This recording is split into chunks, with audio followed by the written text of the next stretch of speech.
Terima kasih Bapa di sorga untuk kesempatan yang indah. Kami boleh bersama-sama kembali menikmati bulan keluarga. Bulan di mana kami berkomitmen bersama-sama memberikan perhatian dan intensitas yang lebih untuk peduli, untuk membangun, bahkan menyiram hubungan keluarga kami masing-masing.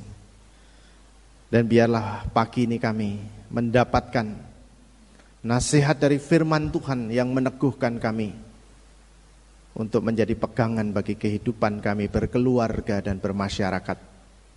Terima kasih Tuhan, terima kasih. Kami berdoa di dalam nama Tuhan kami Yesus Kristus. Amin.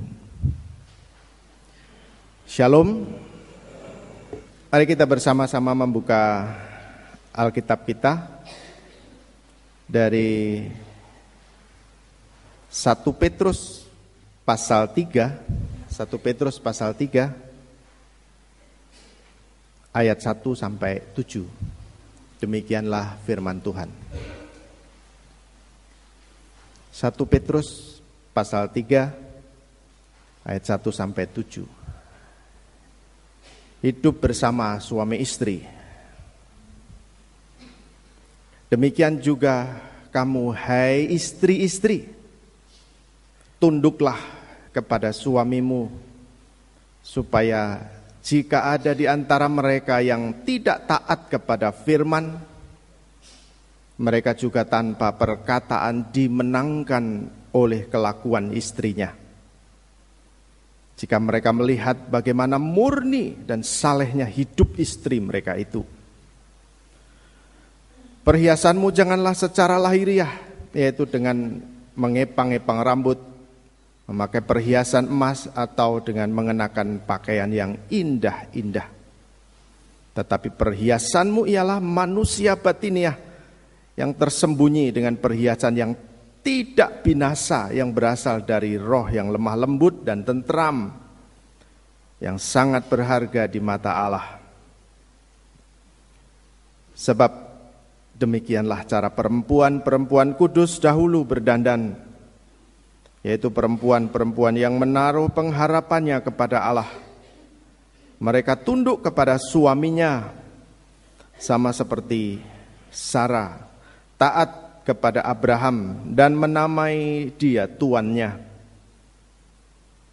Dan kamu adalah anak-anaknya jika kamu berbuat baik dan tidak takut akan ancaman.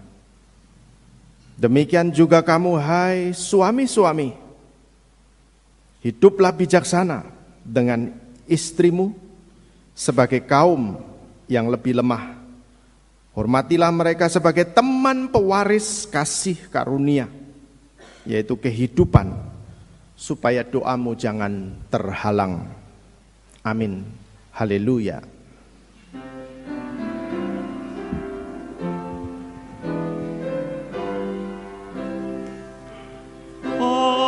Haleluya, haleluya,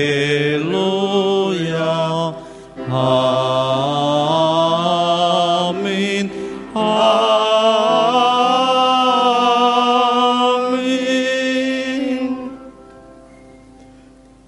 Bapak, Ibu, dan Saudara yang saya kasihi dalam Tuhan, tema kita hari ini adalah mengubah pasangan tanpa kata. Sebenarnya kata mengubah saja itu sudah sangat berat, karena yang bisa mengubah hanya Tuhan. Tapi bagaimanapun ini maksudnya adalah bahwa kita juga perlu melakukan apa yang menjadi nasihat Tuhan untuk bisa saling berubah itu sendiri. Bukan hanya berusaha supaya pasangannya berubah, tapi apa yang masing-masing kita bisa lakukan supaya pasangan kita bisa berubah. Bukan dengan kata-kata, bukan dengan berdebat, bukan dengan memberi nasihat, tetapi dengan keteladanan. Kalau kita memperhatikan kitab 1 Petrus, ada pokok-pokok penting yang disampaikan. Yang pertama, kitab 1 Petrus pasal 1 sampai pasal 2 ayat 11 berbicara tentang pengharapan. Bicara tentang pengharapan di dalam Kristus oleh karena keselamatan yang sudah dilakukan oleh Allah. Dan yang kedua, pada pasal yang kedua, Anda bertanggung jawab untuk menjadi teladan di depan manusia. Ini yang dibicarakan panjang lebar dari ayat 12, pasal 2 sampai dengan pasal 4 ayat yang ke-6. Lalu dalam pasal yang ke-4 ayat 7 sampai dengan pasal 5 ayat 14 berbicara tentang ingatlah Yesus segera datang. Itu adalah gambaran secara besar kalau diringkas kitab 1 Petrus. Dan kita sekarang akan melihat bahwa setiap orang Kristen rupanya memiliki masa lalu. Bicara masa lalu, orang Kristen harus, yang disebut orang Kristen sudah pernah mengalami lahir baru, sudah mengalami kehidupan yang diselamatkan oleh Tuhan, punya kenangan rohani dengan Allah, bertemu dengan Tuhan. Bukan saya bicara soal KTP, oh saya Kristen karena orang tua saya Kristen, tetapi satu pertemuan setiap pribadi dengan Tuhan secara intim. Kita yang disebut orang Kristen harus memiliki pertemuan dengan Tuhan pada masa lalu. Itu sudah terjadi. Itu yang membuat kita memiliki status, memiliki prioritas dan hak istimewa sebagai orang percaya. Lalu kita juga punya masa kini. Di sekarang ini apa yang diminta?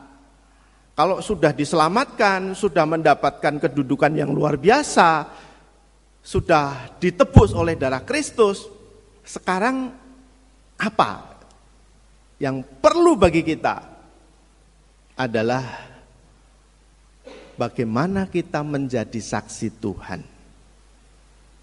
Bagaimana kita memberitakan kabar baik melalui keteladanan, terutama itu yang disampaikan oleh 1 Petrus, membicarakan, memberitakan Injil, memberitakan perbuatan-perbuatan dahsyat Tuhan melalui perbuatan, keteladanan.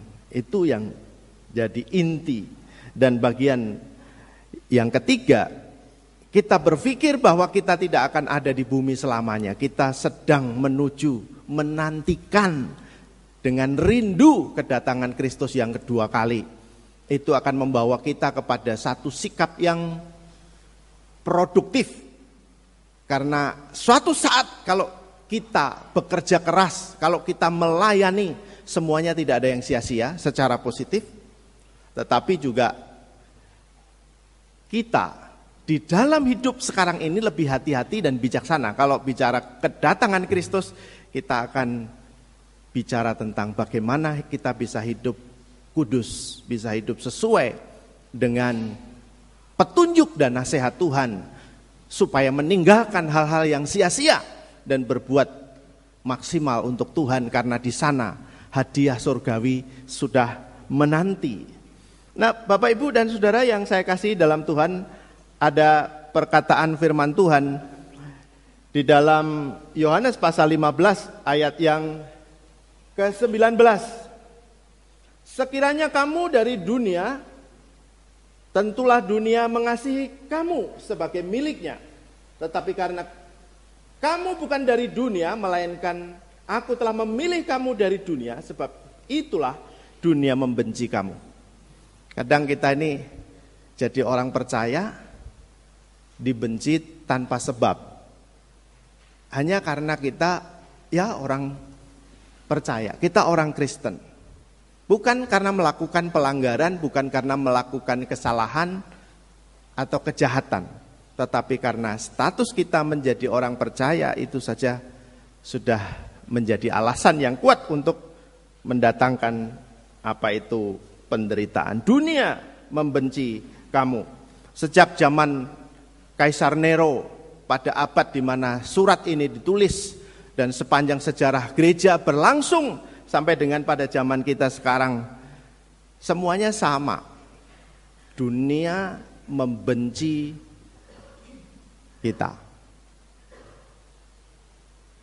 Tidak tahu benar apa salah, tidak tahu hasilnya, produktivitasnya, kehebatannya menjadi berkat, tidak akan diperhitungkan banyak. Dunia membenci kamu. Nah, di dalam suasana yang demikian, apa yang perlu kita lakukan sebenarnya? Kalau orang-orang di dalam jemaat yang diberi surat oleh Rasul Petrus, pada waktu itu tentunya mereka bisa saja mulai apatis, bisa saja mulai merasa, alah repot-repot toh saya sudah mendapatkan hak untuk menerima berkat surgawi. Saya tidak usah sibuk-sibuk, masa bodoh dengan dunia gitu ya. Karena kita punya status yang tinggi. Kalau kita baca di dalam Galatia pasal 3 ayat 28. Dalam hal ini tidak ada orang Yahudi atau orang Yunani. Tidak ada hamba atau orang merdeka. Tidak ada laki-laki atau perempuan. Karena kamu semua adalah satu di dalam Kristus. Ini status yang sangat tinggi. Karena pada waktu itu tirani itu tajam sekali. Budak dan tuan, perempuan dan laki-laki, suami dan istri, orang Yahudi dan orang non-Yahudi, orang Romawi dan orang non-Romawi. Itu tajam sekali. Tirani begitu tajam. Ketika Tuhan Yesus berkata, di dalam Dia tidak ada lagi perbedaan, tidak ada lagi status yang macam-macam termasuk gender, maka orang-orang yang menerima surat ini bisa saja, alah nggak usah repot-repot, saya kan tidak harus bertanggung jawab kepada dunia, tidak harus bertanggung jawab kepada manusia, saya lebih baik langsung aja secara rohani, begitu ya. Status baru orang Kristen itu sebagai perantau dan pendatang, dan juga disebut orang yang menumpang di bumi. Artinya Rasul Petrus mau katakan, kamu itu konsentrasimu bukan di bumi. Kita ini di bumi hanya sebagai perantau, kita ini hanya numpang. Neng donya mau mampir, ngombe sebentar. Fokus kita bukan di sini. Jadi kita harus memang bekerja keras untuk kerajaan Allah, untuk kehidupan yang kekal. Semestinya begitu. Itu benar. Tetapi di sisi lain barangkali kalau orang hanya berpikir yang penting urusan surga, itu artinya kita percaya Tuhan Yesus langsung mati. Percaya Tuhan Yesus langsung selesai, enggak melanjutkan hidup, lah ya sudah itu urusan surga. Tapi ketika kita percaya kepada Tuhan Yesus Kristus dan kita masih ada di bumi, berarti kita masih punya tugas. Jangan timbul sikap yang salah karena status yang tinggi secara rohani diberikan oleh Tuhan, bisa saja jadi salah persepsi. Tidak tunduk pada pemerintah. Ada yang mengajarkan kepada jemaat, kepada umat bahwa kita tidak usah ikut upacara, katanya. Itu bertentangan dengan agama kita. Padahal ya namanya upacara itu kan kewajiban kita sebagai warga negara. Kadang sampai ekstrim. Bukan hanya gitu, enggak usah pajak, enggak usah ini, enggak usah itu. Itu kan urusan-urusan dunia. Bisa salah persepsi karena kita punya status rohani yang tinggi, salah persepsi. Dan juga mungkin orang bisa menghindar, udahlah sekarang kan sama. Di dalam Kristus tidak ada majikan, tidak ada hamba. Semuanya sejajar, betul. Lalu kemudian orang-orang merasa pekerjaannya tidak lagi maksimal. Bisa saja salah seperti itu, sikap yang salah muncul. Lalu tidak tunduk juga kepada suami, karena mereka sudah dianggap sama. Benarkah seperti itu?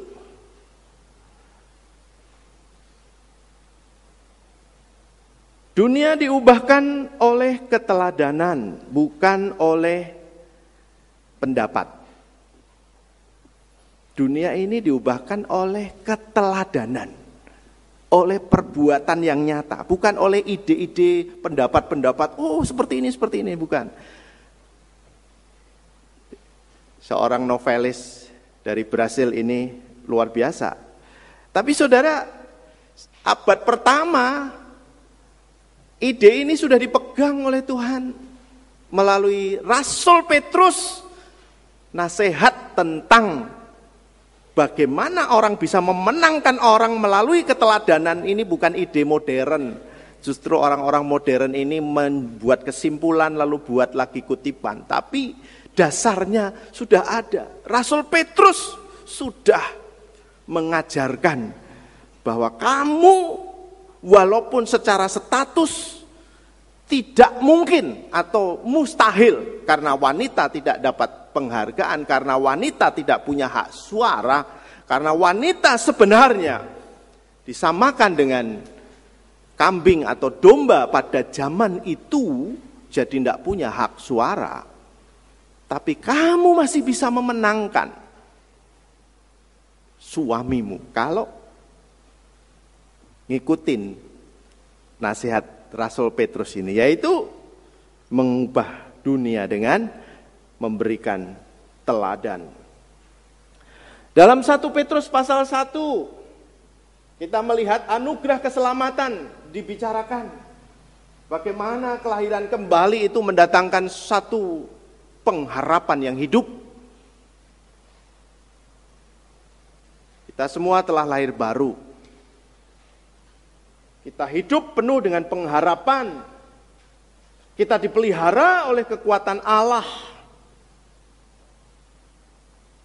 Dan kita diberi nasihat supaya tetap berbahagia di tengah-tengah pencobaan, di tengah-tengah berbagai masalah, di tengah-tengah kebencian orang-orang kafir pada waktu itu. Rasul Petrus, anggaplah itu kebahagiaan, berbahagialah walaupun kamu harus seketika menanggung berbagai-bagai macam pencobaan. Karena untuk itulah orang percaya dipanggil, itu luar biasa. Jadi menderita untuk Kristus itu sama dengan kebahagiaan. Saya ingat teman saya, ya sebenarnya dosen saya, tapi ya karena sudah besar jadi teman lah begitu. Dia melayani dulu di Jogja, kemudian dia melayani ke Jawa Timur. Dia terpanggil dan sangat mengasihi suku Madura. Dia belajar bahasa Madura, dia memberitakan kabar baik kepada beberapa orang di Madura. Dan kemudian dia ditangkap dan masuk penjara di Madura. Yang luar biasa adalah dia sangat bahagia mendapat bagian dalam penderitaan itu. Dia tidak pernah bercerita kekecewaan, dia tidak pernah merasa menjadi pesakitan, tetapi dia berbahagia karena diberi kesempatan untuk menjadi saksi Tuhan yang turut mengambil bagian di dalam penderitaan Injil. Itu luar biasa. Dan berikutnya, panggilan moral, kita dipanggil untuk hidup kudus, taat pada kebenaran, dan meninggalkan kesia-siaan. Pasal 1 Petrus. Lalu pasal yang kedua, kita lihat lagi batu hidup dan umat yang kudus. Buang segala kejahatan. Udah diselamatkan, dosanya diterus-teruskan, dipol-pol ke lu. Saiki wis diselametke. Sudah percaya kepada Tuhan Yesus, katanya sudah ditebus. Tidak ada perubahan apa-apa. Selalu dan justru mempermalukan Tuhan dengan kehidupannya. Wah, ini sayang sekali. Kalau sudah percaya Tuhan Yesus, ada yang harus dibuang. Buanglah segala kejahatan. Jadilah seperti bayi, memiliki kehausan terhadap firman Tuhan, seperti bayi yang murni dan yang rohani, yang selalu ingin air susu, yaitu firman Tuhan. Orang Kristen harus punya kecintaan terhadap firman ini. Karena firman ini jugalah yang bisa membuat kita bertindak benar, memutuskan benar, lalu kemudian bisa menjadi teladan. Tanpa firman, tidak mungkin orang bisa menjadi teladan bagi sesamanya. Datang kepada batu hidup atau batu penjuru. Karena kita ini dibawa kepada Kristus, dipersiapkan untuk menjadi suatu bangunan rohani, suatu rumah Allah yang luar biasa. Jadi sebenarnya di tengah-tengah segala nasihat yang indah itu, kita ditunjukkan ada pengharapan yang luar biasa yang menantikan setiap orang percaya.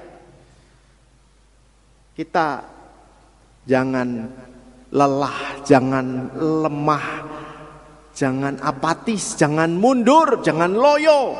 Lihat pengharapan yang disediakan oleh Tuhan Yesus. Itu yang mau disampaikan oleh Rasul Petrus. Dia selalu sampaikan, karena pada waktu itu umat begitu menderita, penganiayaan, penderitaan demi penderitaan, pelecehan demi pelecehan, dan Rasul Petrus memberikan penghiburan demi penghiburan, bukan hal-hal yang fana, tetapi pengharapan yang kekal di dalam Kristus.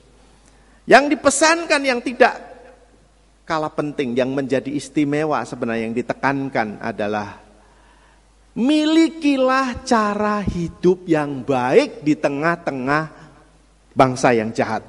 Itu sebenarnya penekanannya. Mulai dari pasal 2 muncul ini.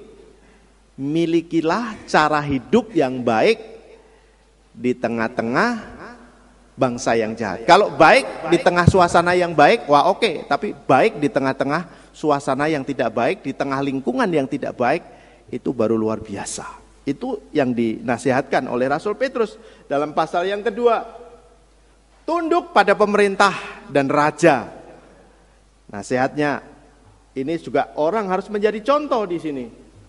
Tunduk kepada Tuhan, bahkan kepada Tuhan yang bengis. Jadi sudah dikasih tahu, kamu harus jadi contoh dalam hal tunduk kepada pemerintah, tunduk kepada raja, tunduk bayar pajak, tunduk, lakukan sesuatu yang terbaik, yang untuk kaisar kasih kepada kaisar, dan yang untuk Tuhan kasih kepada Tuhan. Itu yang diajarkan oleh Tuhan dengan baik kepada kita semua. Lalu tunduk juga kepada majikan, kepada Tuhan. Ini tempat kerjamu, tempat kamu bekerja, kamu harus tunduk kepada atasan di sana. Kristus sudah memberikan teladan. Laki-laki Rasul Petrus ini luar biasa. Dia memberikan nasihat, memberikan pengajaran. Kamu bisa memenangkan orang melalui teladan hidupmu dan cara hidupmu. Tapi kamu tidak berdiri di atas pengajaran yang hampa. Kamu berdiri di atas praktek Tuhan Yesus yang sudah lebih dulu pengalaman, yang lebih dulu memberi teladan, sehingga kamu bisa mencontoh kayak apa itu hidup di tengah-tengah dunia yang membenci. Itu dilakukan oleh Tuhan Yesus, dan Tuhan Yesus telah memenangkan dunia. Ini luar biasa apa yang disampaikan oleh Rasul Petrus. Tirulah teladan dari Tuhan Yesus. Kecantikan atau keindahan bukan sekedar di wajah, tetapi keindahan itu adalah satu terang di hati. Terang di hati, bukan kecantikan di wajah. Khalil Gibran ini seorang Kristen yang luar biasa. Laki-laki, nasihat seperti ini karena dia orang Kristen, dia pasti ngutip dari Alkitab.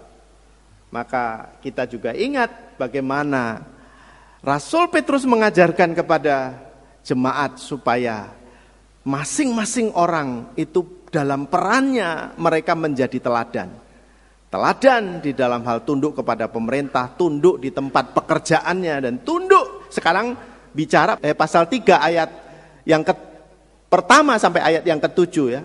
Tunduk kepada suami, lalu suami mengasihi istri ya. 1 Petrus pasal 3 tadi. Istri tunduk kepada suami, lebih mengutamakan perbuatan, bukan kata-kata, apalagi membantah, apalagi berdebat. Zaman modern ini sudah sangat berbeda ya. Wanita sudah emansipasi sejak zaman Kartini. Kita ini gudangnya, karena kita ini namanya Bumi Kartini ya. Emansipasi lebih tinggi. Kadang-kadang wanitanya jauh lebih dominan, lebih galak, dan laki-laki takut istri lebih banyak. Dan ini sangat mengkhawatirkan.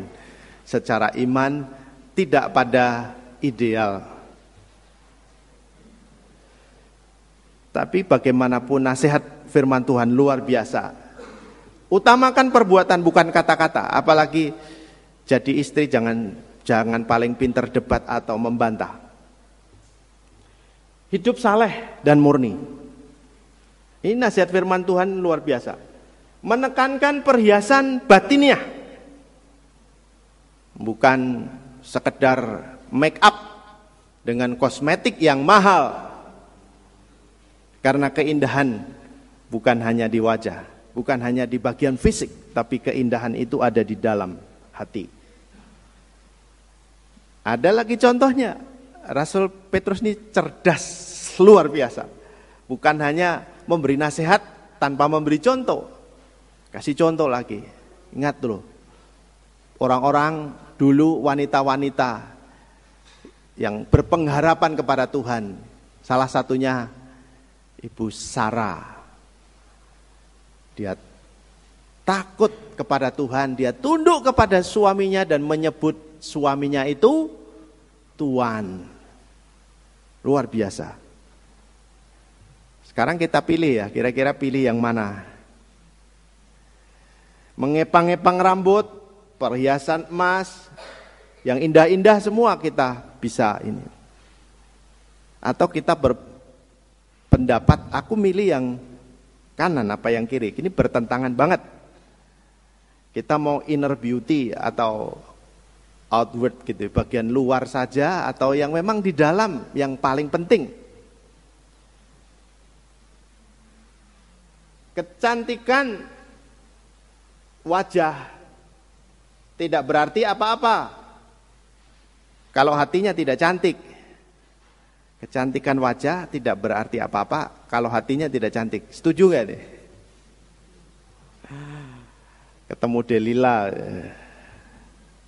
Banyak sekali contoh ya. Oh, wah, wanita cantik sekali, lalu kemudian menggunakan kecantikannya untuk memeras dan bahkan juga melakukan banyak kejahatan. Pada zaman dulu wanita tidak punya hak. Dalam budaya Yunani di mana Petrus tinggal dan kebanyakan penerima surat ini, seorang wanita mengubah agama suaminya itu tidak pernah terpikirkan. Itu betul-betul impossible, itu betul-betul nggak mungkin ono wong wanita, ada perempuan mengubah keyakinan suaminya. Pada zaman itu, budaya pada waktu itu sangat tidak memungkinkan. Mengapa? Karena pada zaman Petrus wanita diperlakukan seperti domba dan kambing. Ada prinsip yang disebut patria potestas. Artinya bahwa wanita yang tinggal di rumah berada di bawah kekuasaan ayahnya. Ayahnya benar-benar berhak untuk membunuhnya jika ia mau. Dan pada saat dia menikah, dia menjadi hak suaminya. Dan kalau suaminya mau, dia juga bisa membunuh dan hukum tidak bisa melindungi. Saudara bisa bayangkan budaya yang sangat buruk pada waktu itu. Bagaimana bisa terjadi? Bapak, Ibu, dan Saudara yang saya kasih dalam Tuhan, kalau kita perhatikan, Rasul Petrus begitu yakin bahwa perilaku wanita yang saleh dan murni dan tunduk kepada suaminya justru dapat memenangkan jiwa suaminya. Ini luar biasa. Sekarang kita perhatikan, demikian juga kamu, hai suami-suami, ya nasihatnya jangan hanya untuk istri. Hiduplah bijaksana dengan istrimu sebagai kaum yang lebih lemah, hormatilah mereka sebagai teman pewaris kasih karunia. Dan saudara, sekarang untuk bapak-bapak. Untuk bapak-bapak ini juga sangat penting. Kata hiduplah dalam ayat 7 adalah sunoikeo. Kata ini artinya tinggal bersama dengan intim. Bentuknya present tense, itu artinya terus menerus. Artinya hiduplah terus menerus dengan intim bersama istrimu. Ini luar biasa. Ini juga sangat tidak mungkin ya. Bapak-bapak pada waktu itu yang merasa punya kewenangan, yang merasa punya hak, ngapain gitu loh. Dia mau care, mau peduli, melayani istrinya, itu nggak mungkin. Tetapi sekarang ketika mereka sudah percaya kepada Kristus, nasihat ini disampaikan. Rasul Petrus mengajarkan kepada suami-suami supaya mereka bijaksana, tinggal dengan intim. Ada orang yang tinggal sama-sama tapi tidak intim. Suami istri harus tinggal bersama dengan intim. Ada tinggal, ya tinggal. Tapi tempat tidurnya beda. Ada enggak? Ada. Tinggal di rumah bersama-sama. Hadap kiri kanan. Enggak intim. Bahkan di rumah sama-sama tidak saling ngomong. Ada enggak? Ada.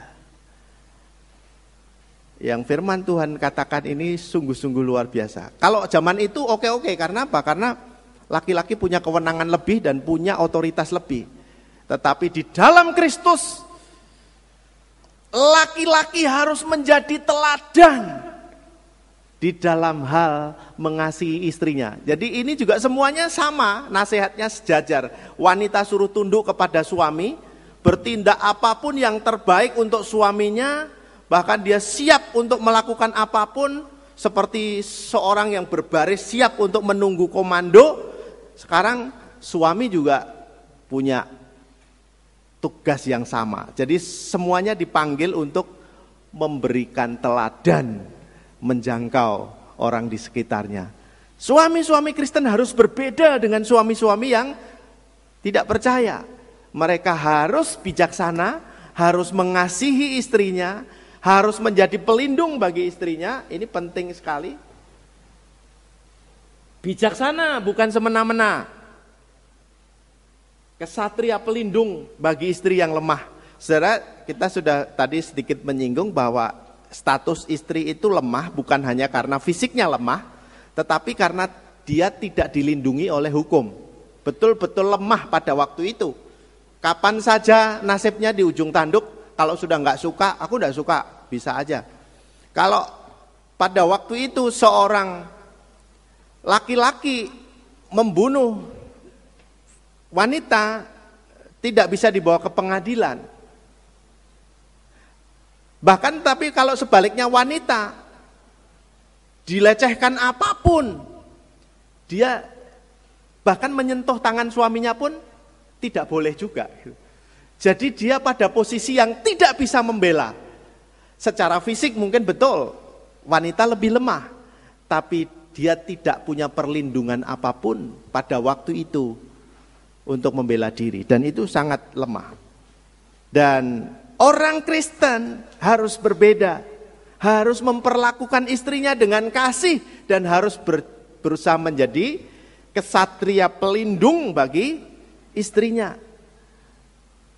Dia tidak berdiri sebagai tuan dan orang di bawah begitu, tapi dia harus memperlakukan, menghormati istrinya sebagai teman, pewaris. Ini dikembalikan kepada panggilan dulu, supaya kita menjadi teman pewaris kasih karunia.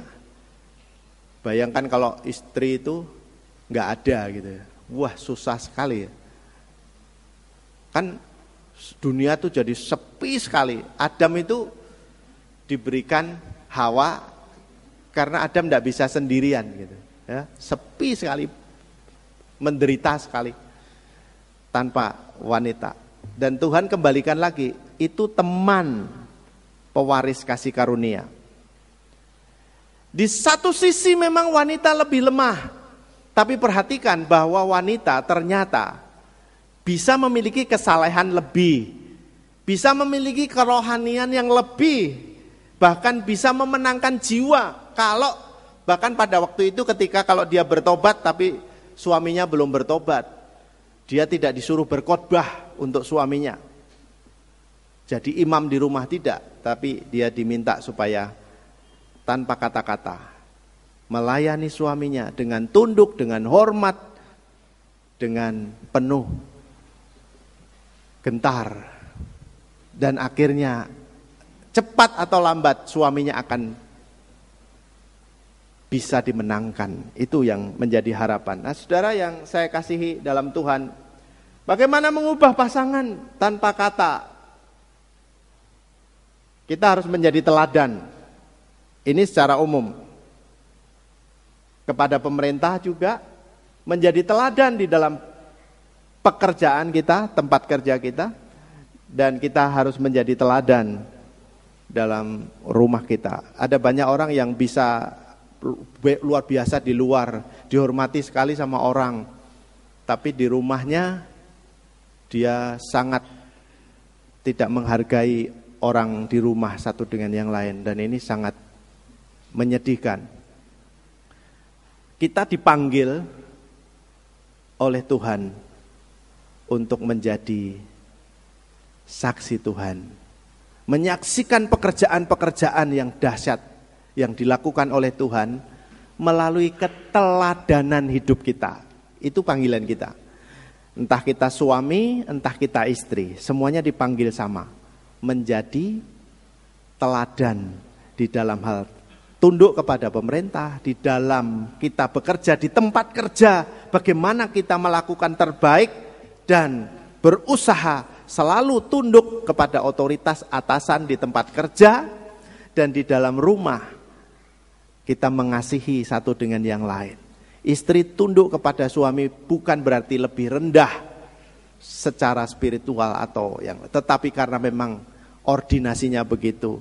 Allah menciptakan laki-laki dan kemudian wanita diciptakan dari tulang rusuk. Justru itu adalah tempat yang aman, dilindungi. Dan biarlah ini nasihat mengingatkan kita semua.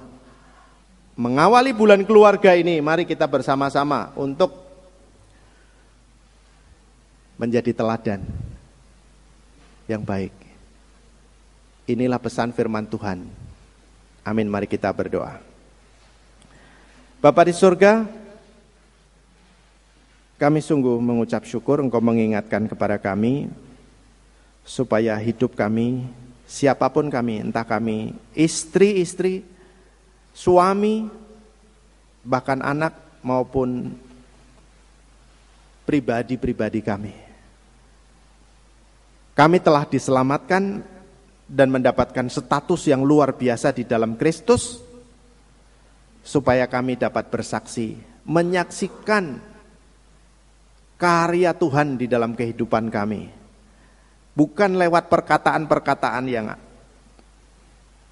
hebat, tetapi melalui perbuatan kami, melalui keteladanan hidup, supaya kami banyak lebih bercerita melalui kata hidup dalam perbuatan, bukan kata-kata verbal, tapi kata-kata tindakan yang sungguh-sungguh bisa menyentuh dan mengubahkan orang lain. Dan biarlah kami juga sungguh-sungguh membangun rumah tangga kami, mengasihi masing-masing suami, istri, anak, orang tua, menantu, dan semua yang Tuhan percayakan tinggal bersama-sama dengan kami sebagai suami istri, supaya kami bisa diam bersama dengan intim. Kiranya Tuhan Yesus memberkati. Amin. Kita akan